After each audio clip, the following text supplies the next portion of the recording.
When the usher handed me the nameplate, I blinked, thinking it was a mistake. Loa Duca. 2 measly words engraved in plastic. No honorific. No Mr. Thompson. Not even my full name. Just Loa Duca. Clipped off like someone lost interest halfway through printing. At first, I assumed it was a typo. I chuckled dryly and tried to make light of it, even though something twisted in my gut. But as I looked around a reception hall, floral chandeliers, designer table settings, and pristine white linens, I realized it wasn't an accident. It was intentional. And worse, it was humiliating. Let me take you back. I'm Raymond Thompson, 57 years old, mechanic, single father, the kind of man people forget when they talk about heroes, but who still showed up every single day. When Melissa, my ex-wife, walked out the door when our son Jacob was barely 3, I didn't beg her to stay. She wanted a life full of travel, luxury, a man who wore suits and talked stock markets, not oil-stained hands and overtime shifts. She didn't want motherhood, and she definitely didn't want me. So I stayed. I changed diapers, worked night shifts, learned to braid hair for his preschool plays, and cooked terrible pancakes every Saturday morning until I got better. My life shrank to one simple goal: raise Jacob right. No college degree, no fancy words, just grit, just love. And he was a good kid, smart, polite, and driven. He won scholarships, earned honors, and worked his way through law school. The day he passed the bar exam, I wept like I hadn't since my own father died. I thought we'd made it. But that's not the story the world sees. Especially not the kind of people Jacob had begun surrounding himself with. When Jacob introduced me to Amelia, I knew instantly I didn't belong in her world. Her parents were the networking type. People who use wine labels like conversation starters and drop vacation homes into casual sentences. They asked where I went to school. I told them I didn't. They never asked another personal question after that. They smiled politely, but I wasn't blind. I saw the way Amelia's father looked at my worn hands. I saw the tight-lipped smiles when I mispronounced charcuterie at the engagement party. Still, I told myself it didn't matter. Jacob knew what I'd sacrificed. Jacob would make sure I felt seen, right?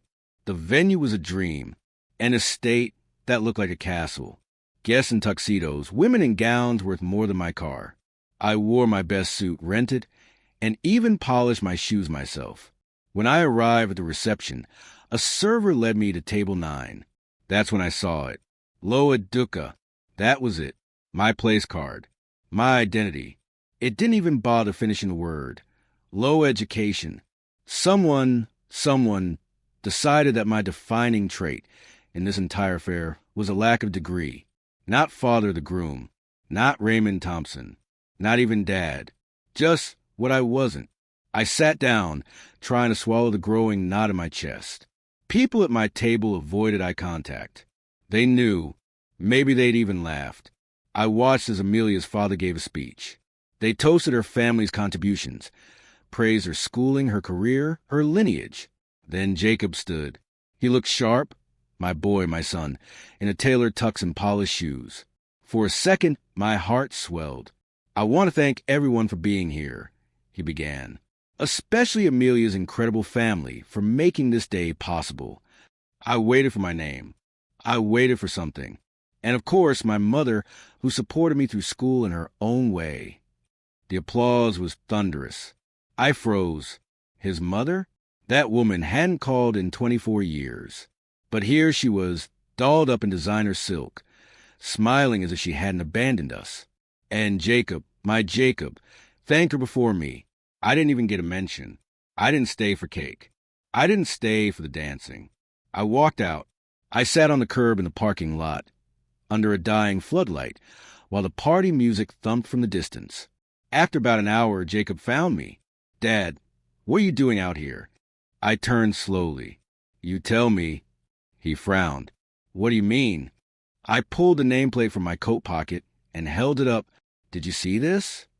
He squinted. "What is that?" "Oh, that was... I'm sorry. I think someone messed that up. It's just a name card." "No," I said quietly. "It's not just a name card. It's how your wife's family sees me. And apparently, How you're willing to let them treat me. He was silent. I didn't need much, I said. Just a thank you, a seat that said, Father the Groom, a hug, something. He opened his mouth, but I held up a hand. You want to impress them. I get it. They're polished, wealthy, important. But you don't get to erase me to fit in. Dad, I didn't mean... You didn't stop it either. Silence. After a long pause, he said softly, I was scared. That hit me harder than I expected. Of me? I asked. He shook his head. Of losing their respect. Of looking small. I smiled bitterly. Well, in trying to look big for them, you made me feel invisible. Then I stood. I raised you with bare hands and broken nights. I gave you every piece of myself. I didn't do it for applause, but I also didn't do it to be forgotten. He watched me walk away. Chapter 5. The Unexpected Letter. 3 weeks passed. No calls. No visits. Then a letter arrived. It wasn't long. Handwritten. Sloppy like when he was 12. Dad, I'm sorry. I was a coward. You deserve better. At the wedding, in my speech, in that room, you deserve a nameplate that said, Hero. You deserve to sit next to me. I've told Amelia everything. She's sorry, too. Her dad won't admit it, but I made him print a new one. Enclosed is the corrected nameplate. It's not much, but I hope one day you'll come back. Love, your son, Jacob Thompson. Tucked inside was a gold nameplate. Engraved on it, in bold letters, Raymond Thompson, Father the Groom, the man who raised me. I didn't cry often, but that day I did. I needed time, not to forgive, but to let the ache settle. There's no handbook for a father's heartbreak, but there's something stronger than pride, love. 2 months later, I got another letter, this time an invitation. A small family dinner. No tuxedos. No champagne towers.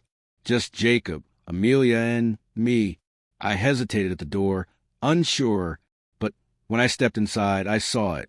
At the head of the table, next to Jacob's chair, was a single place setting. A thick wooden nameplate rested there. This one didn't say Loa Duca. It said, Dad, builder of my future. I took my seat. Jacob didn't give a speech. He just raised his glass, eyes glassy, and said, To the man who never left. And in that quiet moment, I didn't need applause or a crowd or even a perfect title.